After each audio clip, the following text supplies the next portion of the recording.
into the latest edition of the Fantasy Alarm Fantasy Baseball podcast here on the Better Sports Network and fantasyalarm.com. I am James Grande, joined by Matt Selz. Matt Colby on another vacation. Shocker, I know.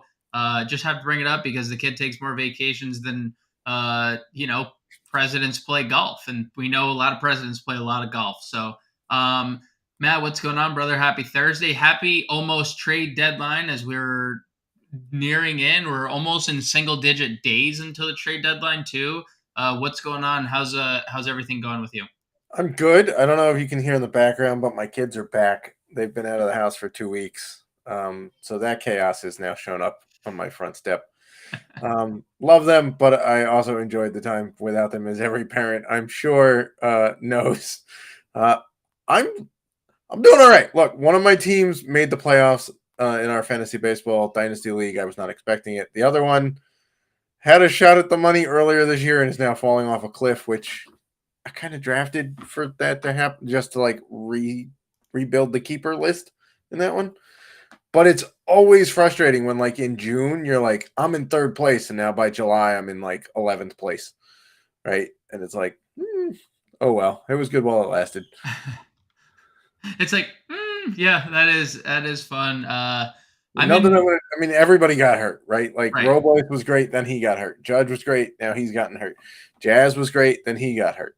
And then now I traded for Eloy because I wanted some more power. Now he got hurt. So, like, well, Eloy which I knew was a possibility, but right. Eloy back, RBI double on Thursday in his first at bat. So, we're getting a little bit back from Eloy until the next. But injury. I will tell you that the other day when like 12 teams scored 10 runs, right?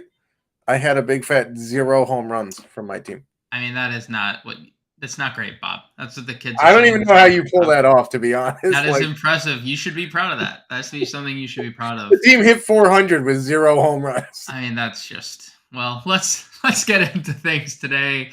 Corbin Carroll, the latest man to hit home run in Major League Baseball. Again, his 19th of the year. Obvious choice for Rookie of the Year. But let's get into some things here, Matt. We have some people returning from injury, some interesting timelines on when people could be returning from injury. Let's start in San Diego.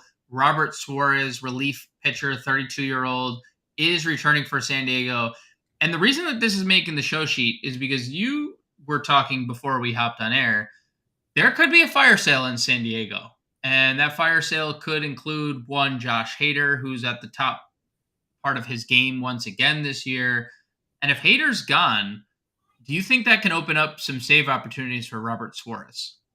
I do. He signed this offseason. He signed, I believe it's a 4-year, $46 million or a 5-year, $46 million contract before this season. After a great year last year, and then had just a really long bout of elbow inflammation. So I think that there's value. Look, if you're in a Solds league, there's immediately value, even if you're not taking, even if Hader stays, right? Because he'll get occasional saves, he'll get a lot of holds, he'll have a very nice strikeout rate. But if Hader goes, when's the next chance to get a closer on the market? Like when another closer is traded at the deadline. I mean, I guess, but like, are we so sure that the other team has a guy like Robert Suarez in place behind that closer? I don't know. So he's certainly intriguing coming back for the Padres. Let me ask you this. Just like given the market or given like the landscape of closers, I'll just ask you this. Trevor May and you could roster one, Trevor May or Suarez? I'll take Suarez. Adbert Alzolay or Suarez? Because I think Adbert he had like 3 saves last week or prior to the All-Star. Might take Alzolay in that one. I agree. Just because the NL Central is really, really close in terms of like lack of offense. Yep. Across all teams except for the Reds. So I think there's more chances of close games there than NL West. I agree. I would probably take Alzolay in that, up to 7 saves on the year. Another pitcher back on Thursday and made his season debut for the New York Mets is Jose Quintana. What is your temperature on Quintana as he returns, Matt? Is this someone you're interested in picking up long term? Is it a streaming option for you moving forward? Like, give me your temperature on Jose Quintana's fantasy value. I think if you need pitching, I think he's a warm body starter who's guaranteed a role on an offense that should be, frankly, better than it is, right? Like it, Yeah. it's comical how bad this Mets offense is. I think they'll probably make moves to bolster it this trade deadline. But if you need depth, I don't know that there's another guy who's guaranteed a starting spot that's out there right now. That is he going to be an ace caliber dude? No, No. that has long since passed with Quintana. But he's a quality guy pitching in a favorable division in a favorable park, who's worth a pickup for a guy you may stream every 2 weeks. Yeah, I think he's fine. I don't think there's like massive upside because he's never been a high strikeout guy, at least in recent years. But he had a good year last year.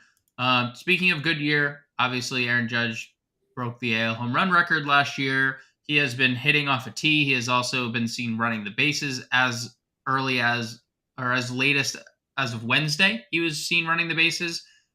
There's also Harrison Bader, who was removed from the game on Wednesday or Tuesday, rather, after getting hit by a pitch. What is your thinking on the Yankees outfielders?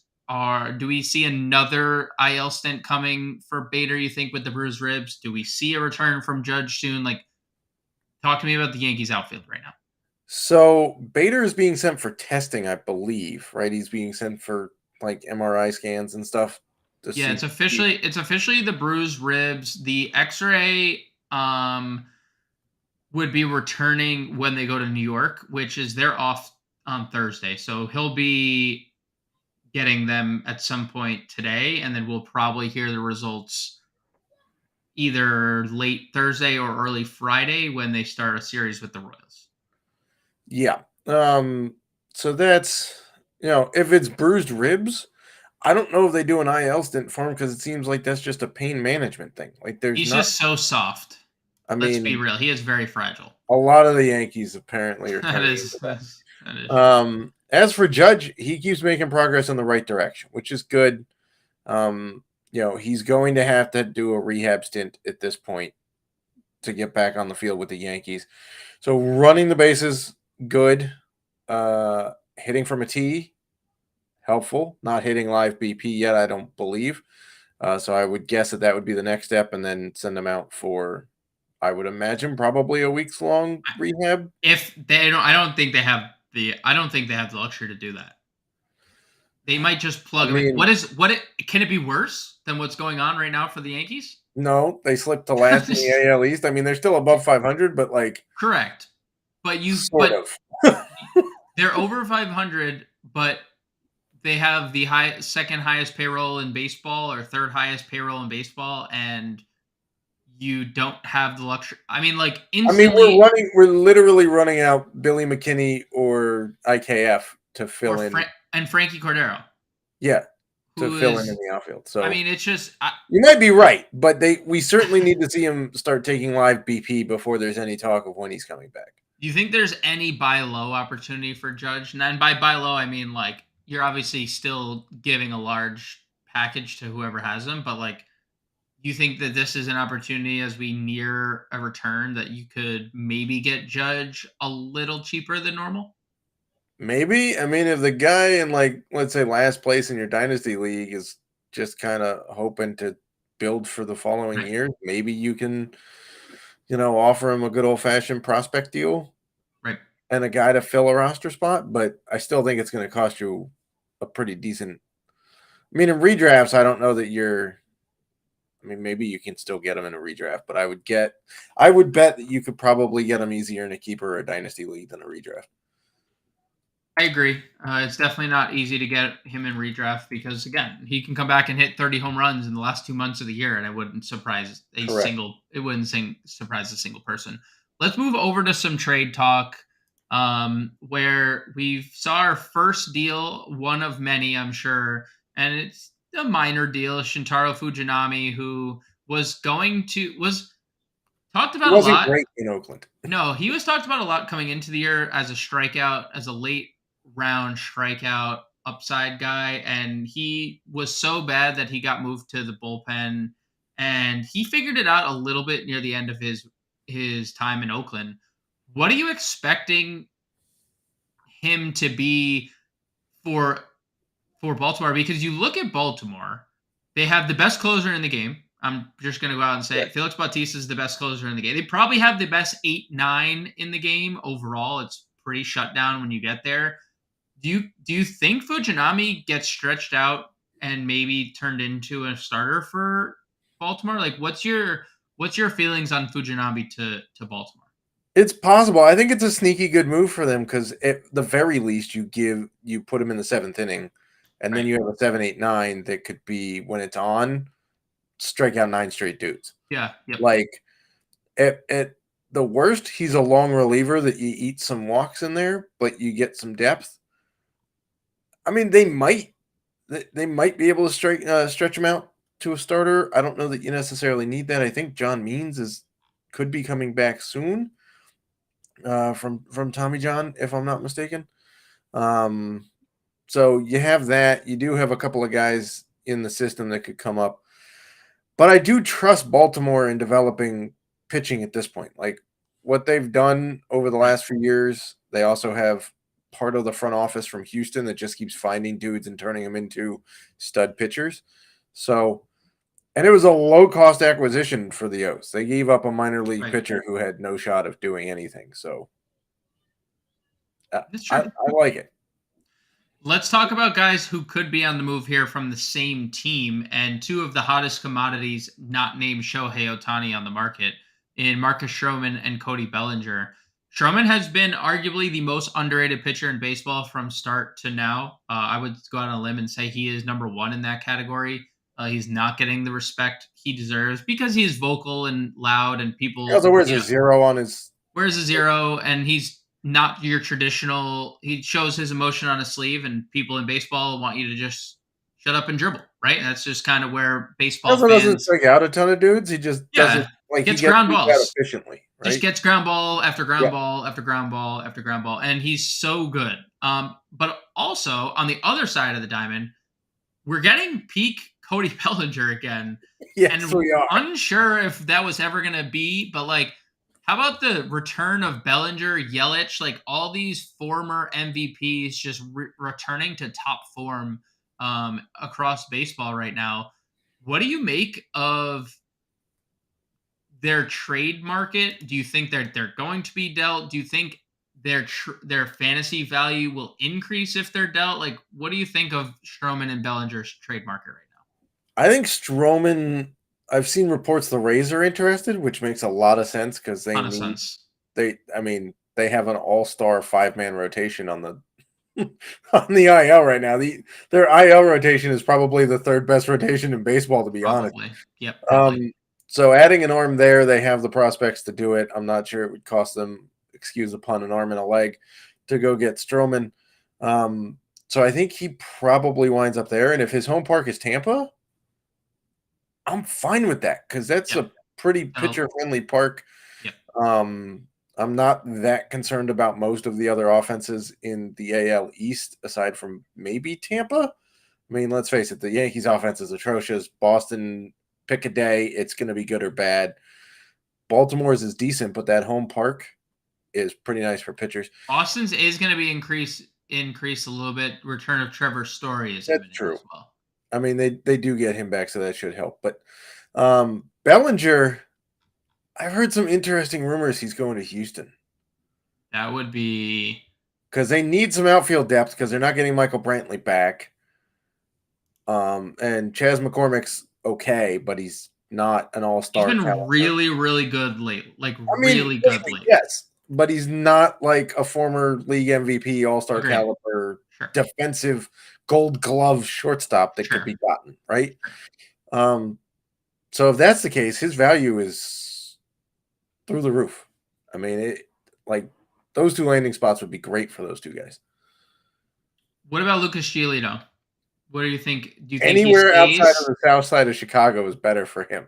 Yeah, I think he's going to be a really, really good addition to somebody's team because he has once again been really good this year, just kind of overshadowed by the fact that he plays on a terrible team. Um, Someone like Atlanta could use a Lucas Giolito at the front end of their rotation because once again, on a day that Zach Gallen starts, Atlanta has 5 home runs and it have 7 runs against one of the best pitchers in baseball. Like they don't discriminate against anyone. They're gonna hit the ball out of the Yeah. park.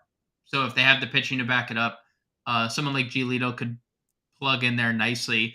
But I want to get your take on give me a blockbuster trade, Matt, that you think's going down. And here I'm gonna There's add a not caveat. anybody. Don't include Shohei Yeah. Ohtani because It doesn't get I any bigger mean, than like that. In that's fact, my prospect, it's like, yeah, I mean, we all want to see at this point Otani on a different team. I think that's pretty much set in stone. Nobody in baseball wants him to be in Los Angeles anymore. Unfortunately for Mike Trout and well, they would company, take him on right? the other LA Because teams. then, true. Well, they would. I mean, who? I mean, dude, the bananas that walk on stilts would take Shohei Otani. I I mean, mean, they like yeah. they would. Plus, the ripple effect of Otani being traded, I think Mike Trout gets dealt next or demands a trade. So let's not talk about Otani. Let's talk about a different trade. Give me a blockbuster trade that you think's I coming. think Shane Bieber gets moved. I know he's on the IL right now, but I think Hmm. the medicals clear up enough that a team believes that he'll be healthy. Because keep in mind, he's eligible to come off the IL on July 31st. The trade deadline is August 1st. So, he could theoretically be healthy. I think you could see things would get very interesting if, say, like Tampa got interested in Shane Bieber, or Baltimore got interested in Shane Bieber, or Cincinnati got interested in Shane Bieber. Um, I think that could be a very interesting name to watch um, at the trade deadline. I don't think the Guardians. It's hard to judge what they're going to do, but I don't feel like they sign their homegrown Right. guys long term at this point. Just look at the amount of pitching they've let go in the last 2-3 years. So I would say Shane Bieber is a big one for me. How about you there, James? So I got a sneaky one, and there's no reports of this, but I think we're sitting at a point where Baltimore is looking at everything. And I know you mentioned the John Means thing, but they're looking at their roster where they are like could win the division, right? They have every prospect in the world, whether they're on their roster right now or not. They have anything they want, they can go get, basically, They because have they the have farm the system to do amount it of and the top young players. talent that's up already. Yeah. They can do whatever they want. So what I think happens is they need a front end starter. Fujinami was a nice piece to add. I think that they've been greatly surprised by how good Tyler I think Wells has everybody's been been. surprised by it, including myself, who has Yes, that won is true. 2 teams right now. Yeah. That is true. He has been their best starter by far. But Bradish has been good at times. Gibson's been good at times. Dean Creamer's been good at times. Grayson's been terrible. But what is all 5 of those guys? What do they have in common, Matt? They all throw Yeah, from they're one all side righties. of They don't have a with lefty the right pitcher. arm. Yes.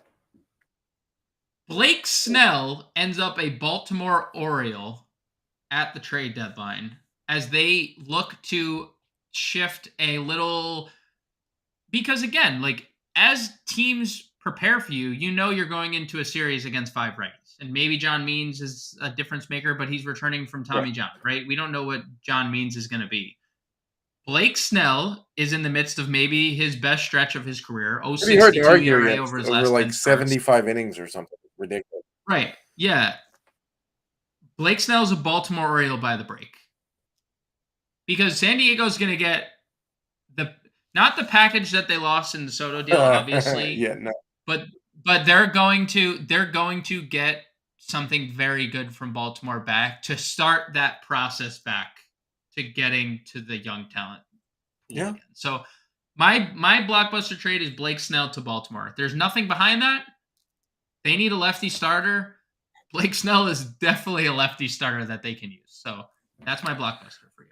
Hard to find fault. I like how we both put frontline starters on Baltimore. Bieber has the disadvantage of being Yeah, a and righty. They don't need a sixth yeah, righty. So I do yep. like the Blake Snell deal. Obviously, Shohei is intriguing. I do think Baltimore could be a player for Shohei. I really do. I think they have the Yep, prospects same. to make that happen. Does he want to go to Baltimore? Is the question. I don't know. See, part of me wonders if he's doing so well because there's not a ton of pressure on the Angels. It's a big Sure. media market, but there's not a lot of pressure, right? So all of this, None. will There's he be none. doing it great in Yankee Stadium? Would he? Because if he has a bad start, they're gonna boo him. And does he do well with that? I don't know. I thought if Seattle was in a better position, that they have the guys that they could pull off a Shohei Ohtani move. Um, would the Angels want him to stay in division? Probably not. But Probably not. I think there's going to be a couple of blockbuster deals at this trade deadline.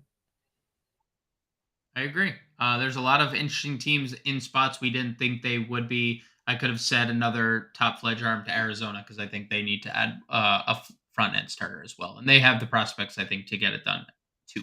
Let's head down to the farm with you, Matt, for a few minutes and talk about some of the big topics in the minor leagues. Andrew Painter heading for Tommy John. Who's next to come up on the offensive side of the ball? Who's going to be the next big pitcher to come up? And you know, we're gonna see. Do we see? And I'll phrase it like this: do we see a better package of prospects for Ohtani than we did for Juan Soto? So let's start with Andrew Painter. Yeah, Okay. he's been injured for a little bit, and the longer a guy is injured without an update, you're going, yeah, it's probably Tommy John, right? And then the news comes out they've recommended that. For those of us in the dynasty world, we wish that would have happened like 3 months ago because now all you did was kill all of next year too, kind of like the Walker Bueller situation from last year where he got injured in June and didn't have it done until November for some stupid reason. That's a blow to the Phillies. They need better pitching prospects coming up. At one point this spring, all three of their top pitching prospects were injured. Two of them have returned. One of them not so much. Andrew Painter will come back. He'll still be the ace caliber guy. Tommy John is proven to not be, but a speed bump for about a year and a half. So there's that. The next big arm to come up, I think things could get real interesting on the north side of Chicago. I think if the Cubs make moves and they trade Marcus Stroman, you could see some of their prospects coming up. They've got a couple of arms right now who I think are MLB ready at AAA. One of them is Ben Brown from the right side of the plate, right side of the rubber, and Jordan Wicks is also pretty close to ready. He's a lefty. Also came from my alma mater of K-State, so let's go Wildcats out there. No, I'm not just favoring him because he came from K-State. He is actually he's their number 5 prospect. Cade Horton. You just happened to mention that. Yeah, You just had to Cade mention it. It's all Horton good. is another arm for them, but he's only in high A because he was drafted last year. So he's got some more time. But I could see Ben Brown or Jordan Wicks probably being one of the next guys to come up. Obviously, if Cleveland moves Bieber, we'll get one of their arms, but their few guys have already been up, so I'm not really counting them. In terms of a big bat, I think Curtis Mead from Tampa Bay is a guy that's probably going to get a shot here pretty quick. He's been on fire of late. He got injured, came back, hasn't missed a beat. So far this year through 2 levels, he's hitting 303, 336, 487 over 39 games. He's only got 3 homers, but again, it's 39 games.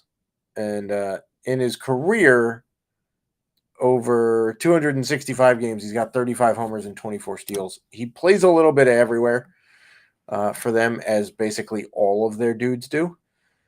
He's got a double plus hit tool, above average pop.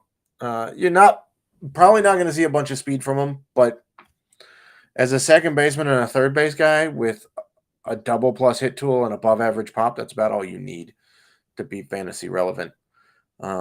So I would think that he's the next one up, not Kyle Manzardo at first base. I think they wait a little bit longer. I think it's Curtis Mead. And then the package for Shohei Ohtani. Bigger, or you think it's a bigger prospect deal than Soto, or does that not exist? I don't think it's bigger than Soto for a couple reasons. One, I think a lot of teams are looking back at that deal that San Diego made and thought it probably wasn't worth all 8 dudes, right? The Nats got 8 guys, 6 prospects and 2 major leaguers who had just lost their prospect standing in CJ Abrams and Mackenzie Gore, right? Including, by the way, a guy that I have as top 5 in baseball in James Wood. The other thing that's holding that up is Ohtani's a rental. Soto had theoretically, right? Soto was under team control for 2.5 more seasons because he doesn't become a free agent until the end of 2024. So the Padres still have him for another year and a half, like it or not. Shohei, free agent at the end of 2024 or 2023. So theoretically, any team that trades for him could offer him an extension, although there's rumors that 11 years and $600 million is going to be basically the starting spot. Yes. The amount of teams that can offer that, pretty slim. So we'll have to see. So I think they're going to get some high-end prospects for sure. I would imagine about 4 of them and maybe an arm to go throw in the rotation is probably what it takes. Oh, boy. All right, gun to your head, just yes or no. Does he get dealt? I think it's a yes at this point. Yes. Bang. It has to be. If you're the Angels, you have to deal him. Because you're not going to re-sign him. None. 0. He's gone. And you have no prospects in your farm system that are remotely close to being impact. If they do not deal him, this is the worst organizational move in baseball history. And I don't know, man. Trading Nolan Arenado, paying to trade Nolan Arenado is not great. Let's wrap up the show with some weekend streamers and waiver wire. We took a long time. We could just make fun of Anthony Rendon and Bryce Harper for a different segment. I'm sure they'll do funny stuff again. If we ever see Rendon again. Who is your weekend streamer on the mound? So, speaking of the Angels, I'm going to stay there, and I'm going to go with Tyler Anderson. He's been up and down for sure. The numbers aren't spectacular, but he's playing Pittsburgh, who are just flat out atrocious. And over the last month or so, there you have the 5th highest K rate versus left-handed pitchers, and they're bottom 5 in most offensive categories like BABIP and WOBA and whatnot. So they're not doing anything against lefties. He should have a get-right game and at least provide you some decentness on the mound. That just goes to show you what's available out there on the waiver wire. I know it's not a great setup pitch, but it's a backup. It is bleak.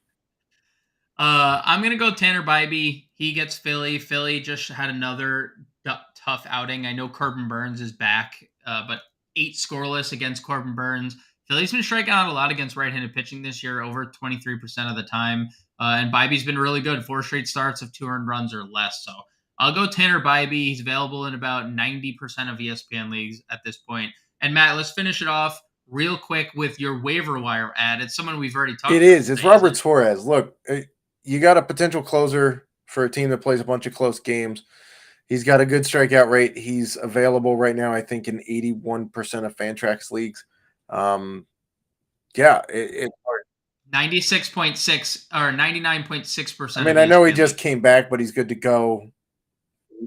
They have more tied to him than Hader at this point. And I'll go Alex Kirilloff, first base outfield eligible, has been scorching hot since the All-Star break. 3 home runs in the last 4 games.